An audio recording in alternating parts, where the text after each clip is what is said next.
ભારત માતા કી જય, વંદે માતરમ। હું વાઘજીભાઈ દેસાઈ સિસોદરા, પૂર્વ મહામંત્રી, ભાભર તાલુકા, ભારતીય જનતા પાર્ટી।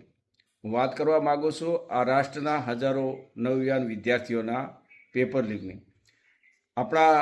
વૈશ્વિક નેતા અને આપણા દેશના યશસ્વી વડાપ્રધાન આદરણીય નરેન્દ્રભાઈ મોદી સાહેબે આ દેશની અંદર, આ રાષ્ટ્રની અંદર એક એન્ટી પેપર લીક 2026 બિલ એટલે કાયદો લાવ્યો અને આપણા રાષ્ટ્રના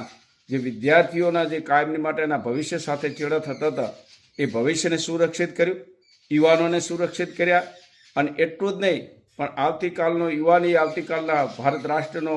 એ ભવિષ્ય છે અને આવતીકાલના ભવિષ્યને પણ સુરક્ષિત કર્યું એવા આદરણીય નરેન્દ્રભાઈ મોદી સાહેબે આ બિલ લાવીને એક મોટું ભારત રાષ્ટ્રના યુવાનો માટેના વિદ્યાર્થીઓ માટેનું જે કાર્ય કર્યું છે ખૂબ ખૂબ અભિનંદનને પાત્ર છે।